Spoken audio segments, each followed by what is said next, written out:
Okay, go ahead po, Sir Warren.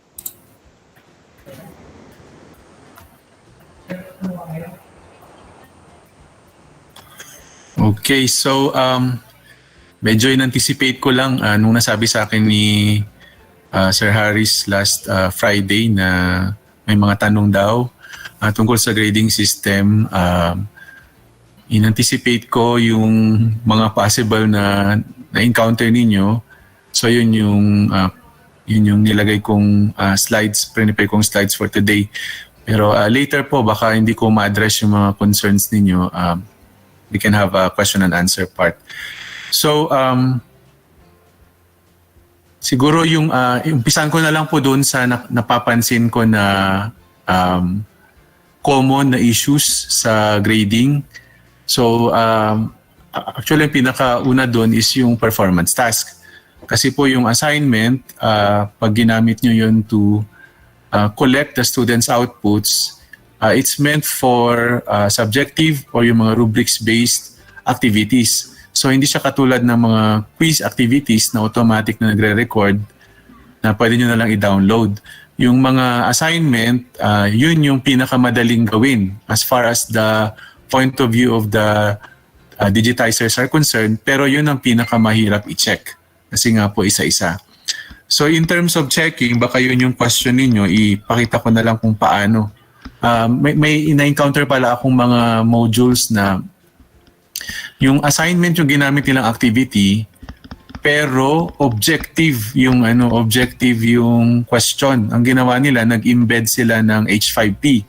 Halimbawa sa elementary may nakita akong yung doon sa module sa SLM, crossword puzzle yung performance task.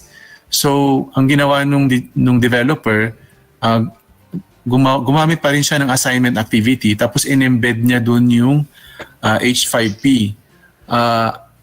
Medyo hindi sa dami nung yung mga napapansin ko kasi mga ganong hindi naman marami. May mga napansin na talaga akong ganon. Ang issue doon is pag objective yung gagamit yung performance task, huwag niyong gamitin yung assignment. Ang reason kaya ginagamit natin ang assignment para sa performance task, kasi ina-expect natin na rubrics-based or subjective, open-ended yung question at yun ang feature ng assignment. Pag objective type, yung performance task, gumamit kayo ng quiz. Or kung halimbawa wala yung objective na yun sa quiz, kaya mapipilitan kayong gumamit ng H5P, instead na i-embed nyo, mag-add kayo ng H5P direct doon sa add activity or resource. Kasi ang H5P na naka-embed, hindi siya nagre-record. Pang-formative lang talaga siya. So, yung H5P na ini-embed sa isang activity, inintroduce yun sa lesson. Kasi yung lesson, formative yun. Okay? Although ang lesson activity by itself, pag gumawa ka ng mga questions na gamit yung built-in features ng lesson katulad ng multiple choice, matching type, short answer, yun, magre-record yung score ng bata doon. Pero the moment na mag-embed ka na ng H5P, yung H5P kahit nabibigay siya ng interaction, nabibigay siya ng score, yung score na yun, hindi yun nire-record ni Moodle. The only way para mag-record yung H5P content is pag hindi siya naka-embed. So, i-demo ko na lang po kung paano yun. So, halimbawa, ito yung inyong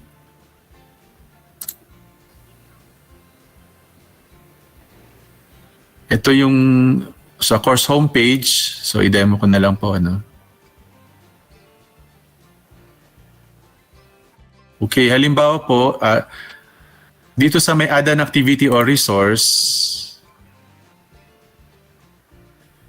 instead na assignment, kung performance task yan, or even written work yan, pero wala doon sa activities na pwede nyong gawin through quiz, tapos H5P ang meron, dito kayo mag-insert ng H5P. Dito. Direct dito. Of course, gagawin nyo pa rin yung H5P sa content bank, pero dito nyo ngayon i-upload yung nagawa nyo sa content bank. Only through this way, magre-record yung H5P content sa gradebook ng Moodle. So ganito lang po yung option. Dito nyo lang pwedeng i-add yung H5P na magre-record siya sa gradebook. Pag in-embed nyo siya, kagaya nung nakalagay sa lesson, in-insert nyo siya via the text editor, yung parang ganito po. Nasaan yung example?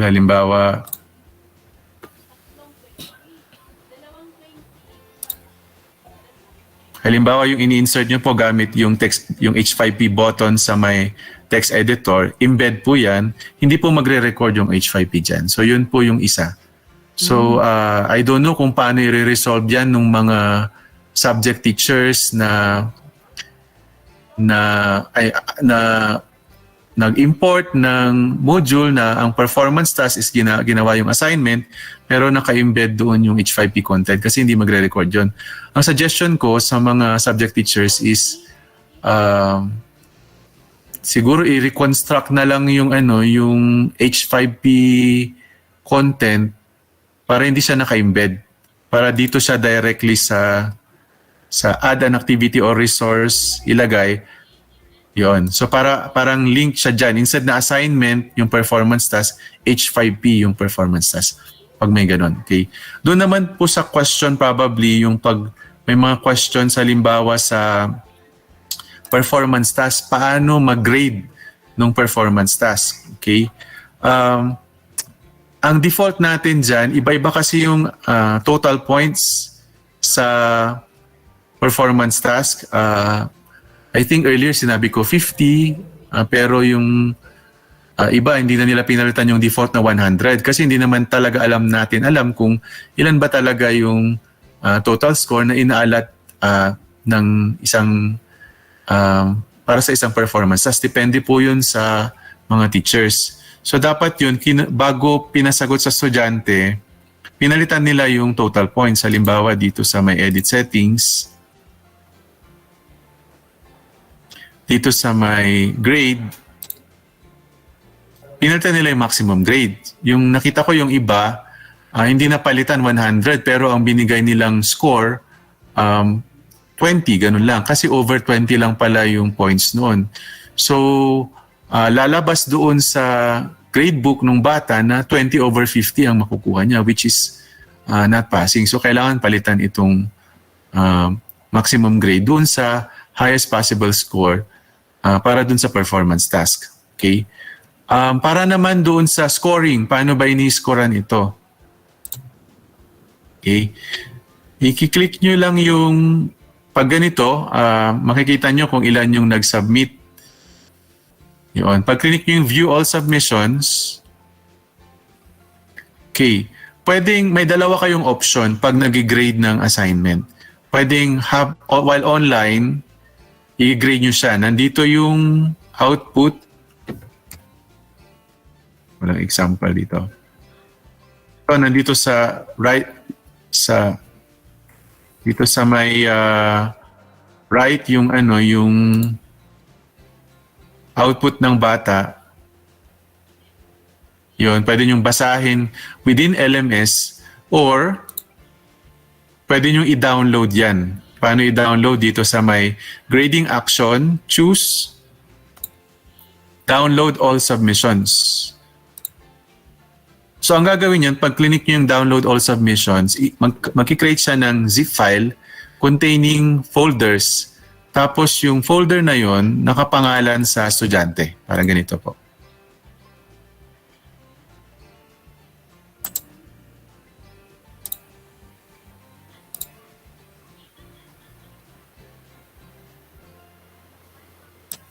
So parang ganyan pag in-unzip mo yung file, nakapangalan sa estudyante and within the folder is yung kanyang output na sinubmit. I think this one is parang mas user-friendly na step kasi medyo hindi masyadong visible yung output pag directly doon sa learning management system. At the same time, pag nag-upload sila ng file, isa-isa mong ida-download yun, ganun din lang ang mangyayari. So, mas magandang gamitin mo yung Yun, yung grading action, download all submissions.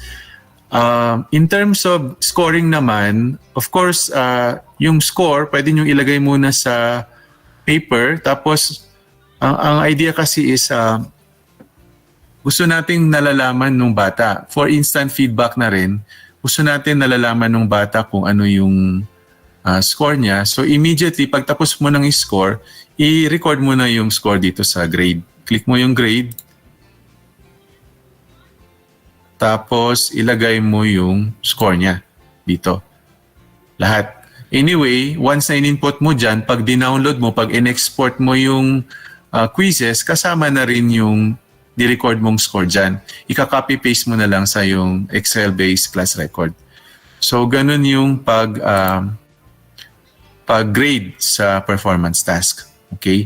Ngayon, doon naman sa question sa yung kasi ang sinuggest ko before na way to organize your courses is by section. Although may mga nakita ko na ginawa nila is by subject, wala namang problema doon. Ang nakikita ko lang na problema pag by subject yung ginawa ninyong courses is yung pag ginamit nila yung Moodle app, dalawa lang kasi ang pwede nilang ma-download. Baka magka-problema yung bata sa pag-access doon sa third, fourth, and succeeding subjects. Although I think pag hindi niya din-download, na-access pa rin naman niya yung 8 subjects na yun in 8 different courses gamit yung Moodle app. Basta hindi niya ginagamit yung download course content feature. Okay, so doon sa setup na magkakahalo yung mga subjects sa isang course, kung titingnan nyo yung grades, siguro makikita nyo halo-halo. Halo-halo yung record, yung pagka-record nung mga activities. Okay?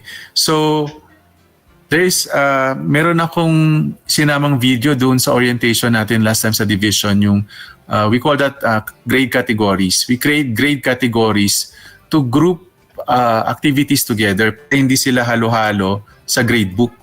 Parang ito, halimbawa itong example na pinapakita ko.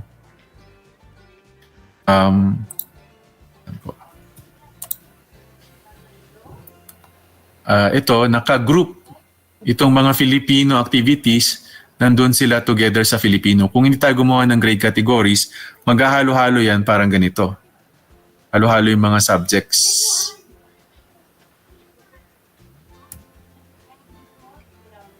Yan, may science, may Filipino, may ESP, ganun. Okay? So, paano ba gumawa ng grade categories? Okay? Ganito po. So, yung dinemo ko sa video na pinadala ko kasama ng PowerPoint ng division orientation is basic grade categories lang yon. Ang purpose kasi natin is at least pag clinic ng bata yung grades, naka-organize yung mga activities by subject. Okay? Gusto ninyong mas organize siya. Yung pag-create nyo ng grade category, hindi lang siya by subject. Pwede kayong mag-create ng subcategory. So halimbawa, instead na by subject lang, pwedeng within the subject, merong subcategory na quarter. Kasi nga, kung hindi tayo magpapalit ng course, 4 quarters ang maiipon dyan na activities sa inyong course. So mas maganda na i-subcategorize natin, hindi lang subject, meron din quarter. And within the quarter, i-subcategorize pa rin natin siya na merong written work at performance task.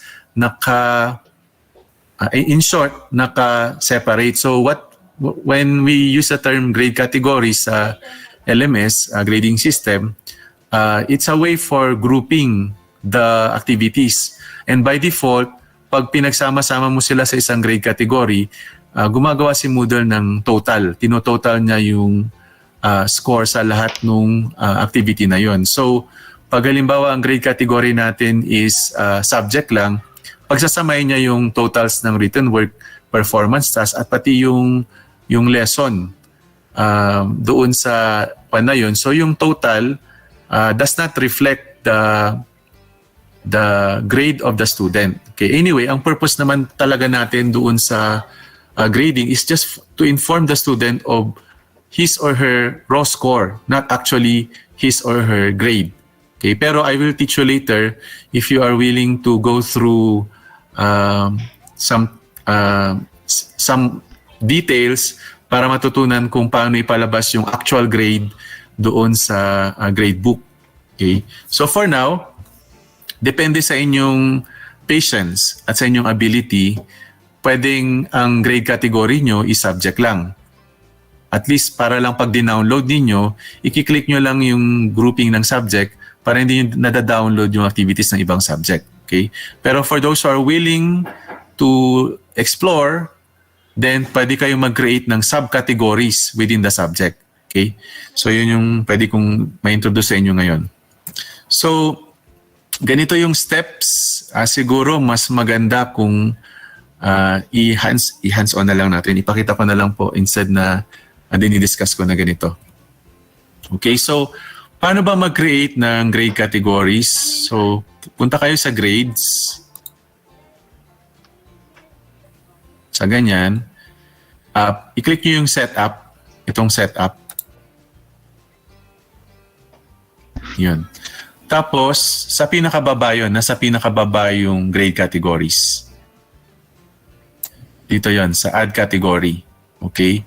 Click nyo lang yung add category. And then, pwede nyo nang ilagay dito yung category name. So, kung magkakasama yung course, subject sa isang course, pwedeng ang category name niyo is of course the name of the subject. Ngayon, kung gusto nyo mag-create ng subcategory, pwedeng halimbawa sa math, like let's have a demo. Sa math, halimbawa. So, meron kayong category na ang label is math. Pero within math, okay, gagawa kayo ng subcategory. Halimbawa, math Q1, tapos written work. Written work. Ibig sabihin, lahat ng written work ilalagay nyo sa category na ito. Okay? Now, since this is a subcategory of math dito sa parent category, pipiliin nyo yung parent category niya. Ito kasi earlier may nagawa ng category na mathematics. Kaya kung wala pa sa inyo, kailangan kayo mag-create. So parang ganito. So ito, yan. That's how you assign a subcategory. Okay? And then, dito sa my category total, click nyo yung show more. Ito. Lagyan nyo ng category total name. Kasi kung hindi nyo lalagyan yan, ang ilalagay niya na default na label pag dinownload nyo yan sa Excel is category total. Gusto nyo informative. So, pwede nyo gawin is math Q1 WW total. Para alam nyo na yan yung aggregated na raw scores ng lahat nung na-classify nyo sa written work. Okay? Dito sa ID number, kasi later ituturo ko sa inyo paano gumawa ng formula doon sa category ng subject para mapalabas nyo yung grade, hindi lang yung total nung scores. So magandang lagyan nyo ng ID number kasi ito yung gagamitin nyo para i-refer siya doon sa formula. So siguro for uniformity, kagaya nung ginawa natin sa file naming nung activities, gamitin na rin natin yung subject, tapos quarter, number, and then the component, WW, parang ganyan. So math 1, Q1, WW. So yun yung parang short course name nitong category na ito. Okay? So yun. And then, dito sa decimal places, okay na yung 2. Kasi doon sa DepEd order naman, DepEd order 8 to decimal places naman yung ano. Okay? Although we don't expect decimal places here kasi naman yung mga highest possible score nyo naman sa mga written work, usually naman whole numbers. Okay? So yun. Pag naiset nyo na yan, click nyo lang yung save.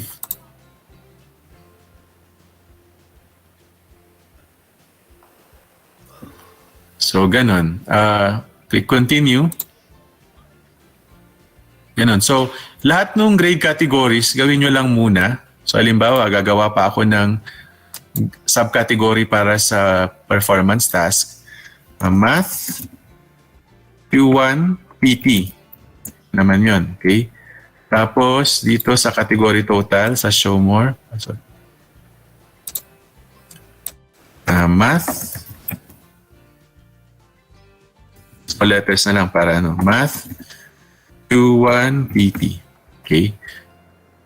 Ay, ano na, total pala ito. Math, yung label pala math.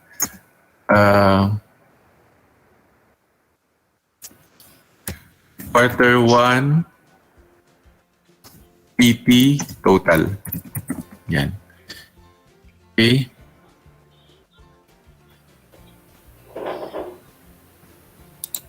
Dito sa ID number, math, Q1, PT. Yan po. Okay. Then dito sa parent category, since subcategory siya ng math, yun, save.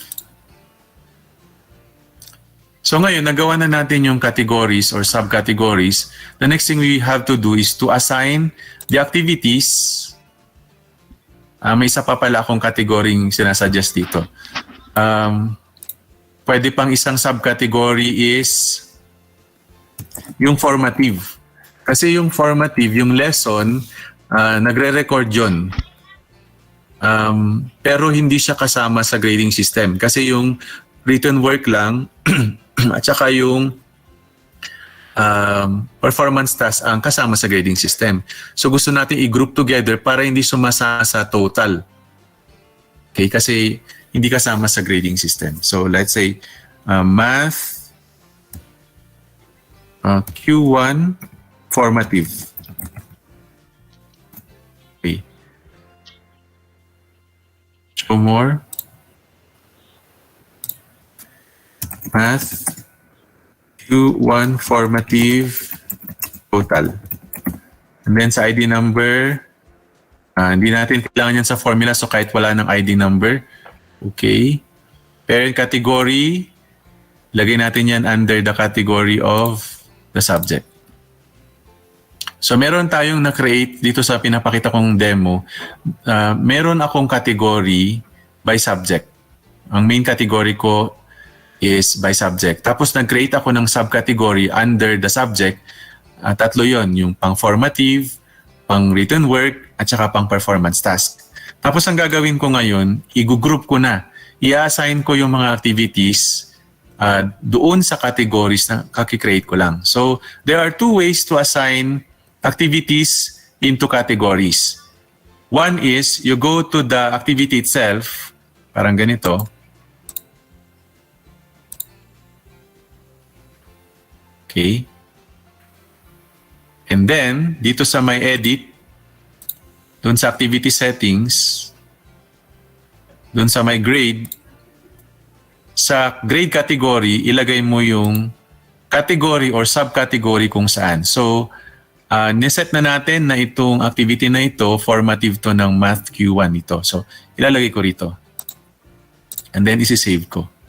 So, once nagawa nyo na yun, you have already effectively grouped that activity into that category or subcategory. That's one way. The other way is dito mismo sa my setup. Okay. Dito mismo sa my setup, pwede mong iselect yung mga activities sa grade setup. So, halimbawa, itong math performance task to. So, iselect ko siya dito. Math performance task. Lahat ng performance task na math. Naka-open sa left, greater than. Naka-open sa right yung less than. Kung saan yung mas mataas yung kakainin niya. Written work.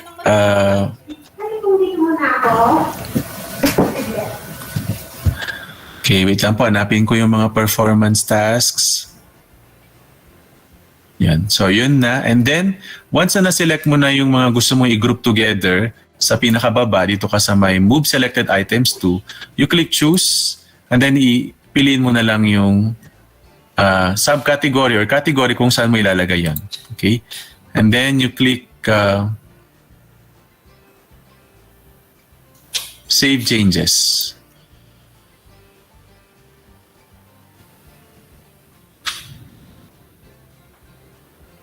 Okay, ganun din yung gawin mo sa iba. So, para hindi na maubos yung oras natin, pakita ko na lang yung natapos na. So, halimbawa, itong English, nagkaroon siya ng subcategories, English written work, halimbawa ito, lahat ng written work, nandun siya sa category na yun. Okay? Tapos, may English performance task, nandun siya nag-group together siya sa performance task. And then, lahat ng formative, nandun. And then, yung kanilang parang broader category, lahat ito naka-classify under English. So, yung ganun. Okay. So, ngayon naman, dahil na-classify na natin itong mga activities, pag nag-download kayo dyan, may total siya. Halimbawa dito, pag din-download nyo yan as Excel, mag-generate siya ng total. Total niya dito sa written work, lahat itong nandito. Meron siyang subcategory total. Okay? Ganon din sa performance task and so on. So ngayon, paano kung gusto mong ipakita doon sa pag-clinic yung grades ng bata, doon sa course total, yung subject total, instead na yung total ng raw scores ang nakikita niya, yung grade niya yung nakikita niya, yung lalabas na grade niya. Meaning, nandun na yung weight, naka-specify na yung weight ng written work, na-compute na rin yung percentage score, yung weighted score, nung bawat component. Tapos na-transmit na rin siya based doon sa DepEd Order number 8 at DepEd Order number 31, yung mga guidelines natin sa transmutation. Okay? So, pupunta kayo ngayon dito sa may doon sa may total nung kasi meron tayong category na by subject. So, ang pangalan ng category is English. Ito, by subject. Okay? Kung saan, within that category, may subcategories na components, written work, performance task, at saka formative. Okay? So, doon sa may bawat category kasi meron parang summary dito sa lahat. Parang dito napupunta. Halimbawa, itong subcategory ng formative, meron siyang total. Parang dito niya ilalagay yung summary. Ganon din dito yung performance task, may summary. Okay, yun. So, makikita nyo, meron ding summary yung kung may category kayo ng subject. I-click nyo yung edit dito. And then, i-click nyo yung edit calculation. Okay. Pwede kayong maglagay dyan ng custom formula, parang Excel. Although, may konting difference. May slight difference yung Excel at saka yung paglagay ng formula dito. Pero more or less parang similar sila. Limited lang talaga siya. Yung mga formulas na pwede nyong ilagay. Halimbawa, siguro pag nagtatransmute kayo ng initial grade to final grade gamit yung Excel template niyo, malamang ang ginamit ninyong formula dyan is yung VLOOKUP o kaya index match. Walang VLOOKUP ang Moodle. So, kailangan natin alamin yung formula kung paano ba na-compute yung transmutation nung grade from initial to final. So, fortunately, mayroong formula. So, isasuggest ko na lang ito. Wait lang po. Ganito siya. Okay. Anyway, isend ko na lang tong PowerPoint para pwede nyong reviewin later. So, okay. Dito sa may dito sa may edit calculation, ito yung pwede nyong ilagay na formula. Okay. Ito na yung paano ko ba explain ito? Okay. Basta ito, sundan nyo na lang. Itong subject, ito yung yung ID number kanina. Iba nilagay natin yung example is math Q1 WW. So dito yung ilalagay nyo kasi ito yung pang written work. So yung lalabas na score doon sa subcategory na yon, dito yon. I-add niya divided by yung Paano ko highest ba-explain possible ako? score. Saan mo makukuha yung highest Paano ko possible ba-explain score? Pag Paano mo pumunta ka dito sa may grade category, makikita nyo dito sa may max grade, ito, tinototal niya by category. So halimbawa, lahat ng written work, ang total score niya dito sa example ko is 59. Okay? Dito sa performance task, 70. So doon yung HPS. Okay? Lang. Doon yung HPS. Okay? So ito yung formula sa pag-compute ng PS. Ito naman yung pag-compute ng WS. Okay? Basta, palitan nyo lang yung mga nandyan. Itong double bracket na ito, yan yung kailangan niya ni Moodle.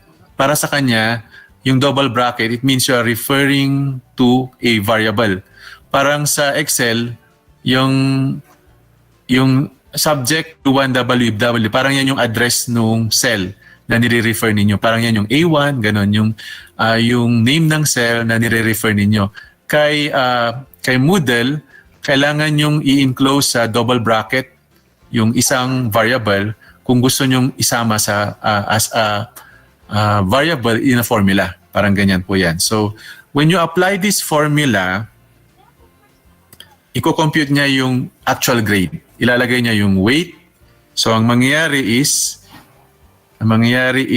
i-compute niya yung written work. Bibigyan niya yan sa English kasi ito, bibigyan niya ng 40%. Yung performance task, bibigyan niya yan ng 60%. And then, itatransmute niya yun. Ang ilalabas niyang grade is yung actual grade ng bata. So that's how, kung gusto nyo palabasin yung actual grade. Pero kung masyadong complicated sa inyo yung process, authorization letter. Okay lang naman na wag na natin gawin ito. Importante is at least nakikita ng bata yung raw scores. At least nag-create tayo ng categories para naka-group together yung written work at saka yung performance task. And then later, ilista mo namin, basta inform nyo lang ng estudyante, yung mga totals doon, totals lang yun ng raw scores. They are not their actual grades. So ganun lang. Kung medyo masyadong complicated yung pag-set up ng grading system, okay na yung na-group natin together yung written work at performance test. Okay, so Sir Warren. Ngayon. Sir Warren. Yes, sir. Pwedeng mag-interrupt? Yes, sige po, sir. Sige po, sir. You are mentioning yung parang computation following yung performance at saka written. I do understand sa inyo 40-60. Now, ang suggestion mo, andyan na yung pakita mo nga yung paano yung formula ng compute. Paano papalitan kung sakali sa math is 50-50? Saan lang ang papalitan doon na pinakita mo yung formula na suggestion mo? Okay, sir. Sir, dito, sir, sa may... Yes, sir. Ito, sir, subject. So, halimbawa sa math, magiging math Q1, WW. Kasi 50-50 sa amin. Saan lang ang papalitan dyan? Sa iyo, di ba? 40-60? Yes, sir. O saan kung sakali para mas madali lang if ever they're going to apply that? Ito, sir, dito sa may weight of component. Oh. Ito yun. So, ilalagay niyo po dyan yung 0.5 dito. So weight of component. Saan dito? Dito mismo? Doon po sa formula, sir, ay pag ilalagay po nila sa ano, sir, sa doon sa LMS. So ganun lang. Pero we will exactly follow yung formula, yung lang pagkaiba yung percentage, ano? Yes, sir. Actually, ito, sir, yung nilagay ko lang yung mga labels ito. So Papalitan nila ito, sir. Yan ang lang ang i-fill up, sir, ano? Yes, sir. Papalitan nila. Ito yung kaka-copy-paste nila dito sa may kwan. I would suggest madali yan if ever para yun lang, mai-master lang nila.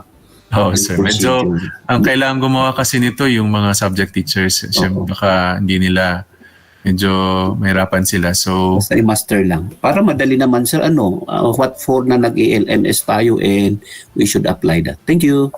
Sige, sir. Pwede naman po ito, pero ang purpose lang nito is to show the student her actual grade.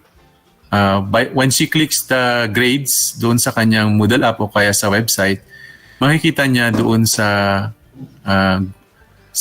category ng subject yung actual grade niya.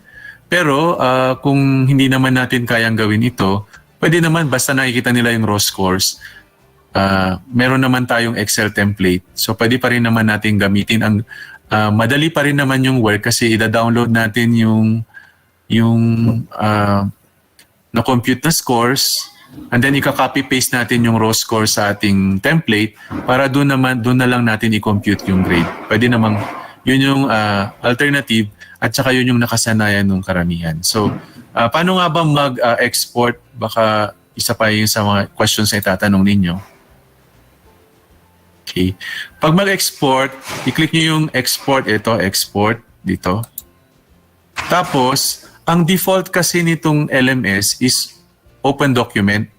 So, actually napapalitan yan sa settings pero si site administrator lang ang may capability niyan. Central office pa yon. So, for now, ang default kanya is open document. Kaya baka magkamali kayo. Pag-click nyo ng export, download ka agad. Tapos pag binuksan nyo sa Excel, nag-error siya. That's because na-download nyo yung ODS format ng ano. So, dapat pag-click nyo yung export, i-click nyo yung Excel spreadsheet. Ito. Yon. Okay. Tapos, dahil by default, naka-check lahat yan. Pero ang gusto nyo lang i-download talaga is yung pang-subject ninyo. So, kaysa i-uncheck nyo isa-isa dahil ang dami ng activities dyan, punta lang kayo dun sa may pinakadulo. I-click nyo yung select all none para ma-uncheck lahat. And then, balikan nyo na lang kung ano, halimbawa, English yung gusto nyo i-download. I-click nyo lang yung sa English. So, halimbawa, sa English, nakakategorize yung mga activities by component. Kaya ito, lahat ito written work. At the end, meron siyang total. Ito total niya yung raw scores nito. And then, yung performance task, ito rin, may category din siya, performance task. Ito total niya yan. So, halimbawa, itong mga ito, formative to, ayoko na i-download kasi hindi ko naman i-record. Pwede i-click ko na lang yung English grade. Ito yung parang total minus ito. Okay? And then, pwede ko nang i-download. Okay? Yung iba nagtatanong, bakit may 2 decimal? Whole number naman. Hindi ko kailangan decimal. Pwede nyo palitan yun dito. Gawin nyo na lang 0. Again, default po kasi yan ng LMS. Pwedeng palitan yung default na decimal into 0, pero ang central office lang ang may control nung defaults, yung mga ganun. So, pag-click nyo yung download, nandun na. You can now see yung Excel file nung activities. Nandyan. Okay, as you can see, ito yung mga written work, tinotal niya ito. Tinotal niya yon. Okay, kasi naggumawa tayo ng subcategory. Ito yung mga performance task, tinotal niya rin. Yon. Versus kung hindi ka gumawa ng category, isa lang, ito-total niya lahat yan kung hindi mo ka gumawa ng subcategories. So, yun yung advantage ng pag-create ng categories at saka ng subcategories. Okay? Tapos as you can see dito, ito na yung grade niya. Instead na kung walang formula yun, ang mangyayari lang is ito-total niya lahat yan. Pero dahil naglagay tayo ng formula, nilagay niya yung result ng formula at ito na yung mga grades. Okay? So, yun. So, yun po. May questions po? May questions po ba kayo?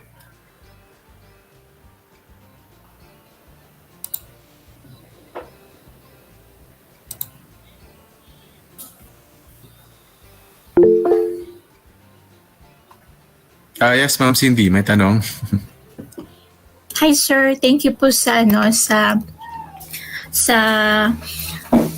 pag-discuss niyo sa amin, very detailed.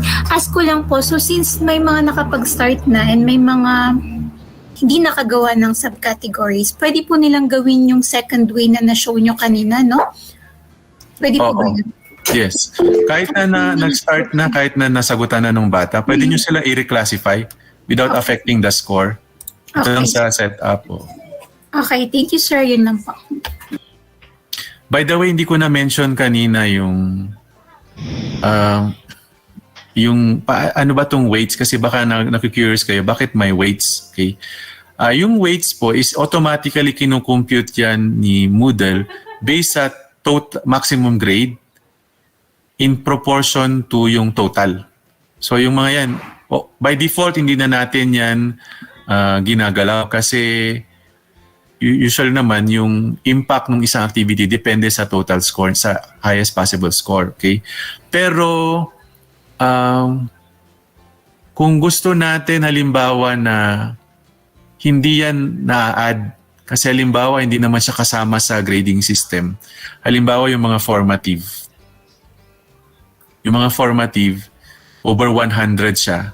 So parang pag naisama yan sa totals, parang ang bigat nila. Okay? Pero sa totoo lang, hindi naman yan kasama sa grading system kasi formative sila. So kung kung ayaw nyong maisama siya sa total, two ways, pwede nyo siyang ilagay sa isang subcategory, tapos yung category na yon, palitan nyo yung weight. Pag chinek nyo kasi ito, pwede nyo i-edit yung weight. Okay? Ganyan. At lagyan nyo ng 0. It means, matatanggal siya dun sa pag-compute ng total score. Okay? So yun. Pwede nyong isa-isahin yung mga ayaw nyong may sama sa total, palitan nyo ng 0 para wala siyang weight. Hindi siya nasasama sa total items ng combined when you combine all the activities. Yun po yung kuha ng weight. Okay, may questions pa po ba?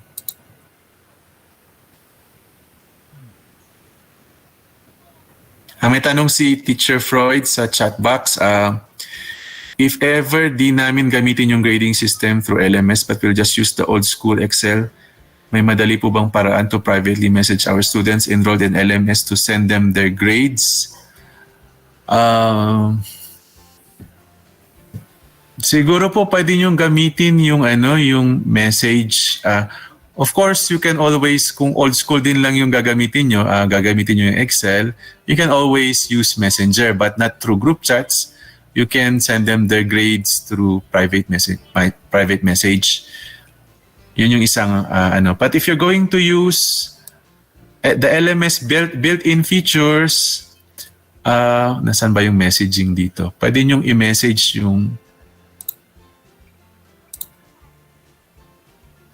learner. Paano na nga ba mag-message? Limbawa siya. Click nyo yung learner.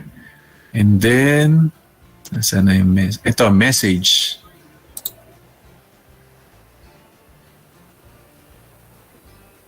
Ay, hindi ko ma-message.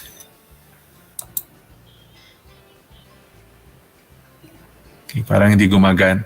Hindi ata Okay. Parang kailangan ko pa yata siyang i-add sa contacts. So anyway, ito siguro yung option. Baka kailangan pang i-add ko siya sa contacts bago ko siya ma-message. Okay, yun. Maybe ito yung built-in option kung gusto nyong i-privately message yung grade ng learner. Kung hindi nyo gagamitin yung built-in ng LMS grading system. Okay. So yun, para naman sa tanong ni Sir Matthew, pwede po ba namin mai-download itong grade sa LMS? Yun yung pinakita ko na kanina. Pwede nyo pong i-download by clicking export and then Excel spreadsheet. And then sa pinakababa, download. Okay. Sir Warren? Yes, Sir Matthew. Sir, kunwari pag na-download na namin ito, pwedeng ito na yung parang isa-submit na namin, Sir, syempre wala siyang grading sheet. Kung makikita mo sir yung na-download, ganito yung itsura niya. Wait lang po, ipakita ko. Ganito yung itsura niya. First name, surname, ID number, institution. So kaya nung nag-upload kayo, pinalagay ko dun sa institution yung sex. Kasi by default, pag nag-download kayo pag nag-export kayo ng Excel, ito yung mga lumalabas na fields. Okay? So pwede nyong i-organize itong na-download by institution kasi yun yung nandoon sa may sex, yung gender. Okay? Tapos pwede nyong i-alphabetize by surname. Parang ganyan. And then, ika-copy-paste nyo na ito sa inyong DepEd based class record. As you can see, hindi pwedeng ito na mismo yung isubmit ninyo. Kasi pag nag-check yung ating mga head teachers or mga master teachers or mga principal, may standard tayo eh. May grading sheet. Diba may mga parts yun. So, kailangan nating i-copy-paste ito doon sa standard class record kung ipapacheck na natin sa ating mga boss. Okay ba yun, Sir Matthew? Yes, sir. Sir, yung isa pa is if ever nagawa na yung mga formulas for written, for the weighted score and percentage score, pag i-copy-paste namin, hindi mag-affect. Sir, nagawa yung formula sa LMS or sa Excel class record nyo? Sir, yung di ba nagawa na natin sa LMS yung formulas tapos na i-download na natin itong Excel. So, pag i-copy-paste po, yung kasama yung weighted at saka percentage, hindi po ba magbabago or... Actually, sir, pag na-download nyo yun, although may formula nung ginawa nyo sa LMS, pag in-export nyo yun, nada-download siya as just text or number. Okay. Opo. So, halimbawa, ito yung grades, ito yung English grades. May formula yan, pero walang formula pag dinownload. Okay. Tapos po, ang purpose natin ng paggawa ng formula sa LMS is para lumabas yung grades pag clinic ng bata yung gradebook niya. Lalabas yung actual na grades doon. Pero pag isasubmit natin ililipat natin sa ating yung old school na ating class record template, I suggest wag nyo nang kopyahin yung grades na na-compute doon. Ang ikopya nyo lang yung mga raw scores. So you let your Excel template do the computation on its own. Yun po. Thank you, sir. So yun,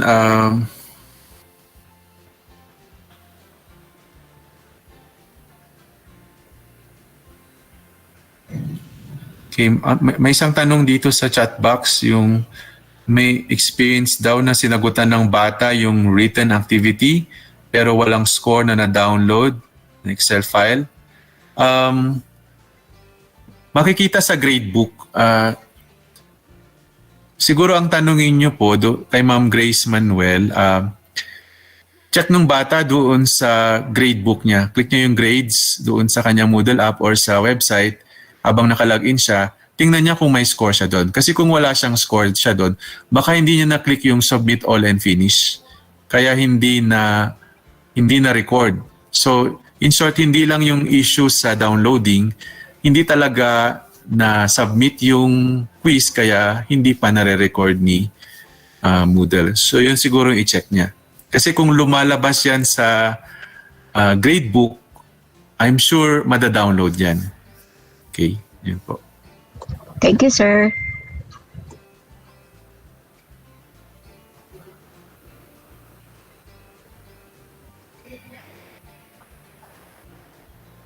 So, tanong naman ni Ma'am Eden, first, sa written work, suppose may mga questions doon na erroneous na tama, dapat yung sagot pero nung nag-submit mali, okay lang po ba na mag-override yung score? Suppose mag-add kami sa score nila.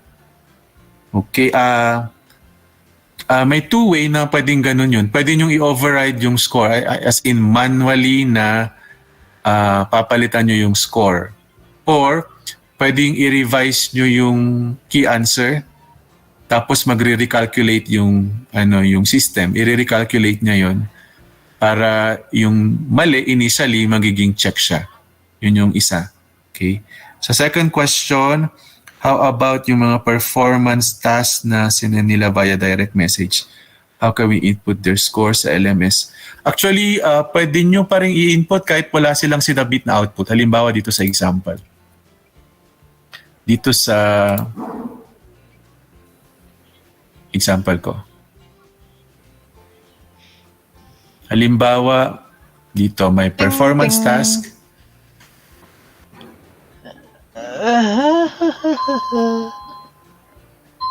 Tapos, Uy, view all submissions. Isama mo nga yung lost bread. Padala. Tapos, halimbawa, walang sagot, may sagot lahat kasi. Ito, Ayun halimbawa, ka na. wala siyang sagot. Okay? Ayun, alas 10 Kasi na. sinabit niya sa'yo via messenger. Click mo lang tong grade. Pwede mo siyang bigyan ng grade kahit walang output. Yan. Then save. So, Ma'am Eden, I hope na answer po yung dalawang questions ninyo. Okay, okay na po ba? May questions po ba? Pa po ba?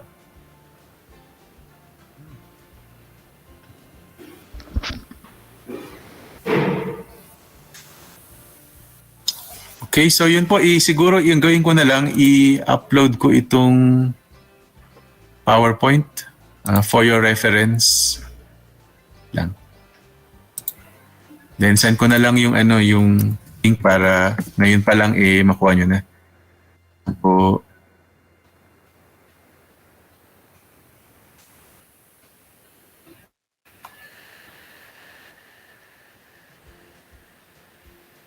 Okay, sa mga kasama natin, magtanong na po kayo. Kung meron kayong hindi sure doon sa pag-grade habang andito si Sir Warren.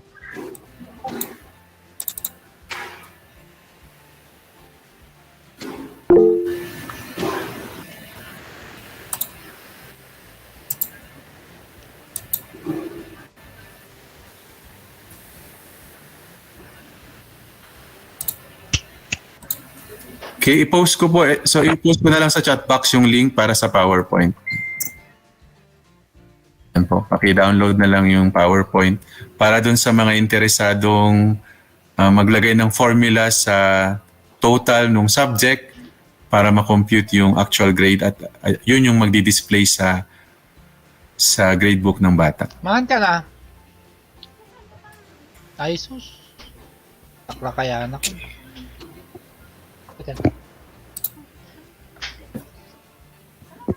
Okay, yung Gwapo. hello, test.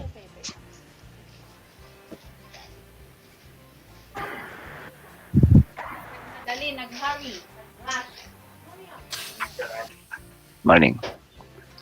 I test. Hello, Sir Warren. Yes, sir. Sir, ngayon ko lang naisip. Yung sa elementary kasi is meron lang kaming 4 na performance at saka 4 na written. So pag gagamitin namin itong formulas dito sa LMS, makikita ng mga bata pag na-compute lahat yung grades. Tapos kung naibigay yung final grade nila doon sa card, baka mag-iiba. Ngayon ko lang naisip, sir, kung Kasi mamimili kami doon sa 4, doon sa 8 na from week 1 to week 8, parang kukuha kami doon ng 4 na maire-record po namin doon sa grade ng bata. Ganon din doon sa written.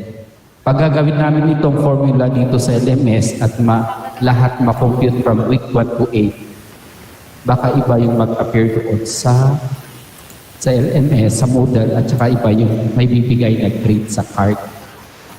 Paano kaya yun? Ngayon ko lang naisip. So, sir, ibig sabihin, hindi lahat nung sinagutan nila sa LMS magiging part ng kanilang grades. Tama, sir, di ba? Yes, sir. Oo. So, pero gusto nyo pa rin na yung lalabas doon sa total, yung gusto nyo pa rin ipakita sa kanila yung grade, pag clinic nila yung grade book, di ba, sir? Ganun. Yes, sir. Oo. So, kung ganun, pwede kayong magtanggal ng weight. Halimbawa, sir, sa grades, halimbawa dito sa setup, halimbawa dito sa performance task, halimbawa 3 yung performance task. Pero yung isa hindi nyo na i-consider doon sa pag-compute. Palitan nyo lang yung weight niya, sir. Click nyo dito. And then gawin yung 0 yung weight. Para hindi siya total doon sa category na yun. Okay. Yes, sir. Tapos kung gusto niya yung mga gusto namang mag plus points, halimbawa. Kung gusto niyo mag plus points, halimbawa, 'di ba may mga adjustments kayo minsan eh. Sa halip na halimbawa ito over 59, yung over 59 yung written work. Kasi yun yung highest possible score. Pero ang bababa nung grades nila, 'di ba? Ganun yung ginagawa ng iba. Pinapalitan nila yung highest possible score.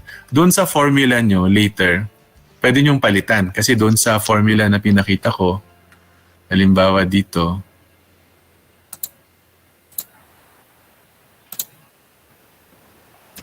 yun yung divisor dito eh. Okay. Pwede yung palitan. Yung mga typical na ginagawa ninyo to adjust the grades of the learners, pwede nyo naman gawin pa rin dito. Okay. Doon naman sa parang plus points, yung magbibigay kayo ng plus points. Okay. Pwede kayong mag-add ng grade item. Nandyan dito yung hipon. Tinago dito. ko. Gusto Pwede ko kayong mag-click ng add eh. grade item. Kaya tinago ko. Tapos, lagyan nyo siya ng parang plus points. Parang ganon. Okay. Table, yon. Tapos, yun. Ilang points ba yon? Bawa 10. Pwede kayong pag kumawa kayo ng grade item, ito lang yung maximum grade. Pero pwede kayong mag-assign ng points per student kung ilang plus points yung bibigay ninyo. Okay? And then dito sa may category, ilagay nyo kung saan siya. Ilalagay, limbawa sa written work, sa performance task. Yun. Tapos i-click nyo tong extra credit. Ang purpose itong extra credit is mag-a-add siya, i-add niya yung points na nilagay nyo rito pero hindi siya masasama sa highest possible score. So halimbawa 100 yung total items doon, pag chinek nyo yung extra credit, add yung 10 points na nilagay nyo rito. Yun yung purpose nitong extra credit. So yun sir. Kaya may paraan pa rin kung gusto nyong maipakita yung kung ano ba yung lumabas na grade doon sa inyong class record sa Excel, as long as alam nyong gamitin yung mga features ng LMS, mapapalabas nyo pa rin yung grades na magmamatch siya doon sa grades sa Excel.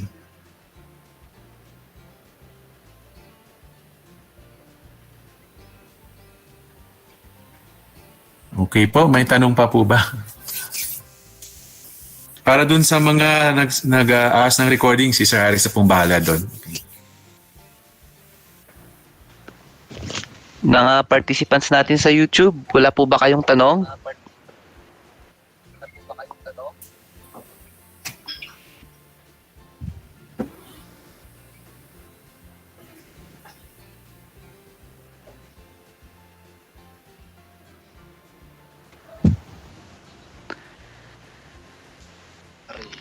So, sa downloading, okay na po ba tayo? Downloading, paggawa ng category. Okay na po, mga participants natin? Klarong-klaro na?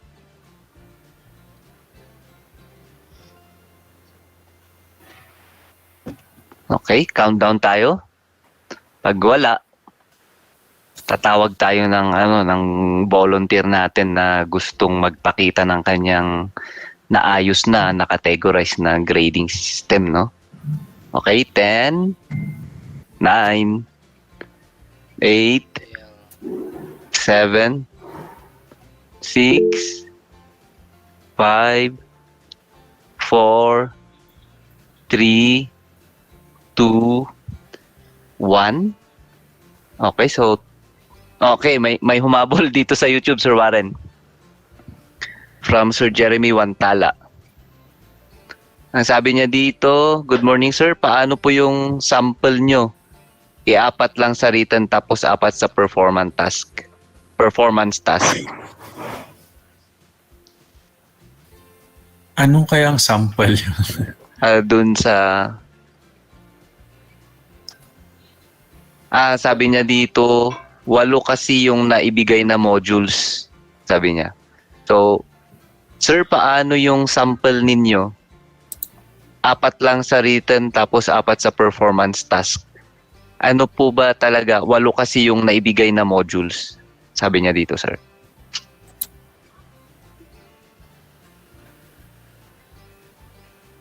Itong pinapakita ko po kasi, ito yung kinapi ko lang po ito from one of our ODL classes. Ongoing pa kasi siya. So, baka hindi pa nilalagay nung mga ini-import nung mga subject teachers yung mga ibang modules. Kung yun yung tanong. Okay, sir. Sir Jeremy, okay po ba yun? Baka dito sa sample na pinakita ni sir, yung actual at talaga to, pero baka hindi pa nila na-import yung iba. Yun pa po ba yung tinatanong natin, Sir Jeremy? Tapos may mga talaga, may mga subjects po na nagbawas ng modules, pinag-merge. Halimbawa sa English, may mga nag-merge na modules. Halimbawa ito 4 and 8, may ganun po eh. So yun.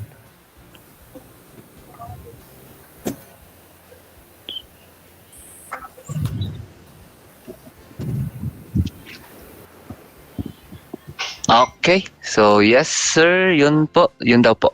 Okay. Any more question po from YouTube? Okay. Kung walang magko-question sa ating mga supervisors po, baka meron po tayong katanungan from CID, supervisors natin. Sir Harris? Yes po. Yes, ma'am. Marina. Kasama namin dito? Ma'am Marina? Yes. Sino mga kasama namin dito? Present. Mga ICT ba?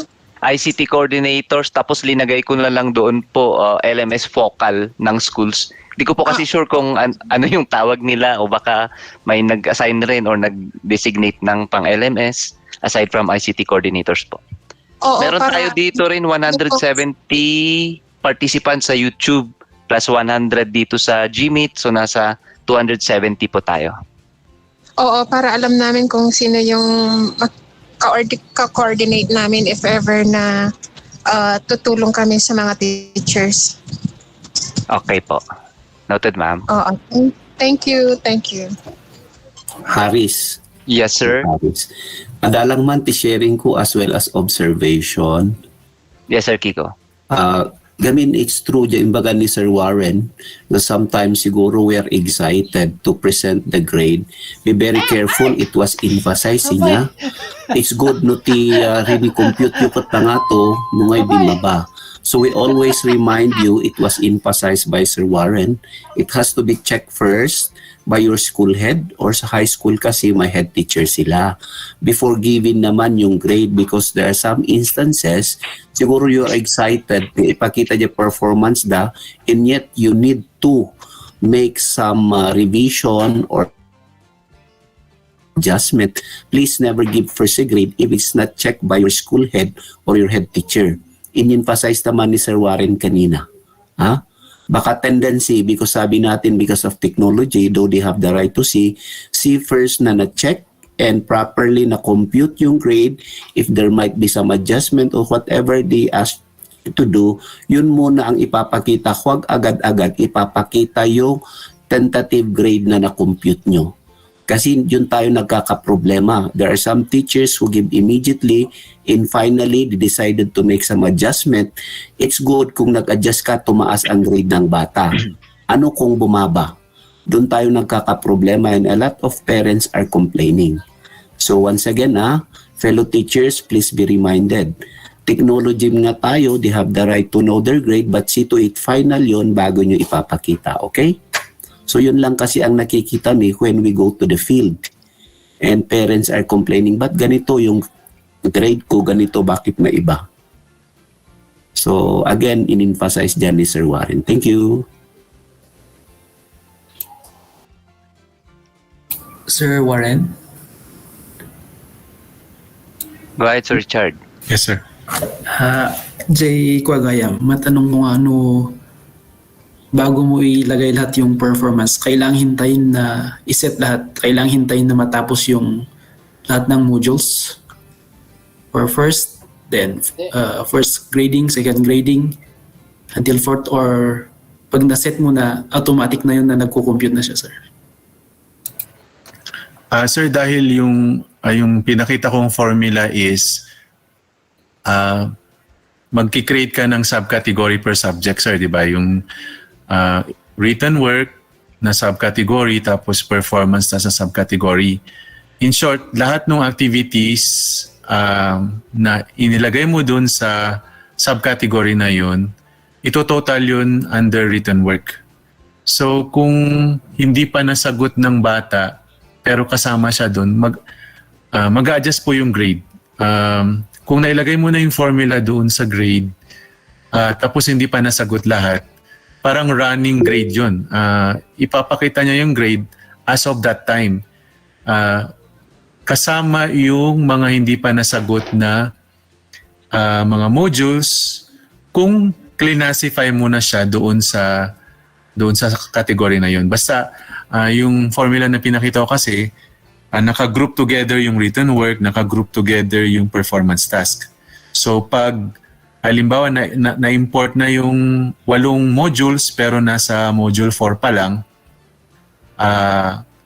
kung hindi pa niya nasasagutan yung remaining 4, ang basis pa rin niya ng computation yung 8 modules. Kasi yun yung nilagay mo doon sa category na yun. Pero kung parang ina-update mo yung modules, halimbawa ang nandun muna sa category na yun is 4, kasi yun pa lang yung nasagutan niya, pero yung remaining 4, halimbawa na nasa ibang category o kaya hindi pa na-import, then yung grade niya at that time ang magre-reflect. Okay ba yun, Sir Richard? Okay, sir, mas clearer. And then, so pag sa second grading na, sir, hindi na kailangan magka-categorize ka na. Yun pa rin yung gamitin mo. Automatic na rin siya na mag-adjust.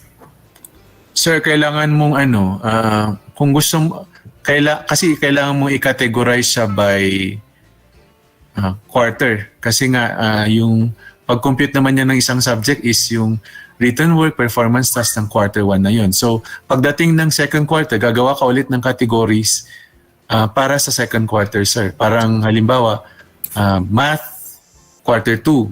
Tapos, doon sa category na yun, gagawa ka ng subcategory na math, quarter 2, written work. Parang ganun ulit, sir.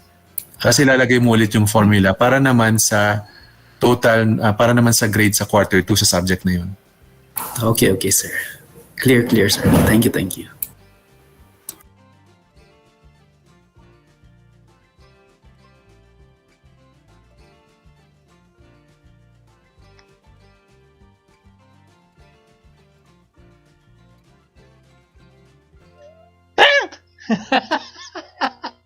Nagkulagti. Okay.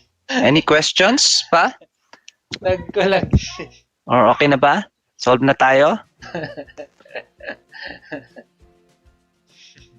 Alright. Okay, meron dito. Sir Harris. Si Sir Patrocino. Sir Dennis. Yes, sir. Is there a way na pwedeng dumiretso na yung result dun sa LMS, dun sa ECR natin, sir? Pwede bang ganun?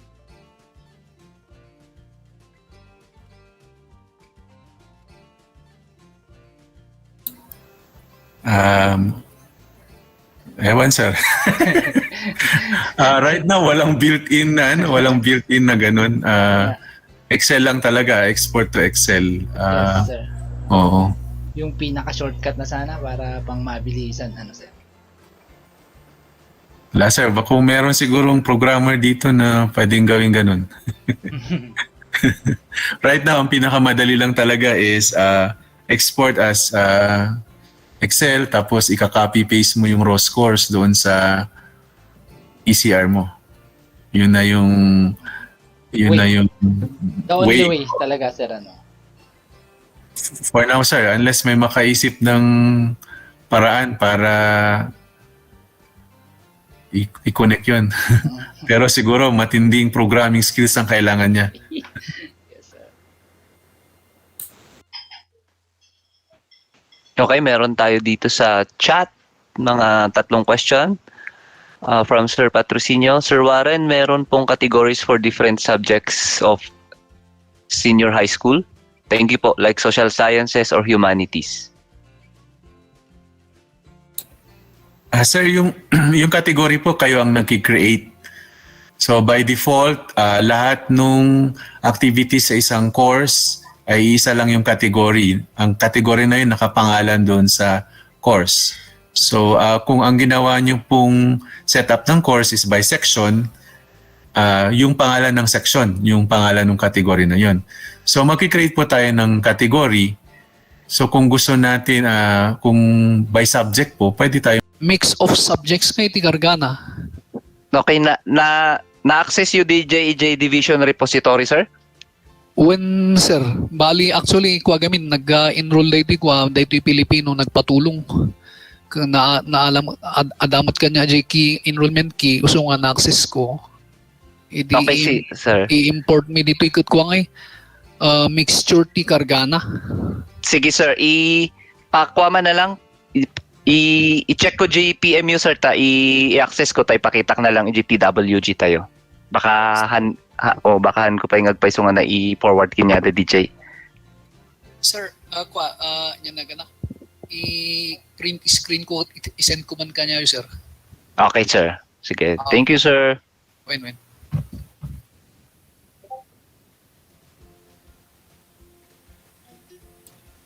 Okay, sabi ni Sir Ma'am Teacher Freud, yung uniformity.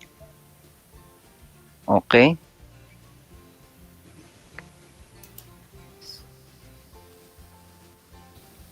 Sabi niya dito, waiting sa response ni CID Chief Ma'am on my query. Baka po pwede i-benchmark po yung mga gawan nyo sa English. O Ma'am Lilian.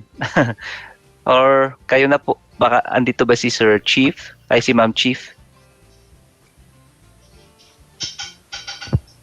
Ma'am Freud? Hi, sir. Mag-unmute ka na lang po. Ay.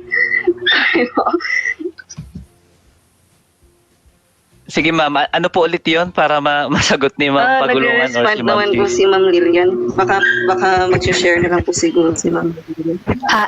Good morning. Ay, kasi po, ayun po. Ano yun? What's the query, anak? Ma'am, kasi po, yung sa LMS, baka pwede po, meron na rin pong link to the printable modules kasi nahihirapan po yung mga teachers na i-review or i-compare po yung digitized modules against sa printable module. Nasabi po ng English teacher namin na sa English department daw, available na yung digitized module, tas available na rin daw po yung printable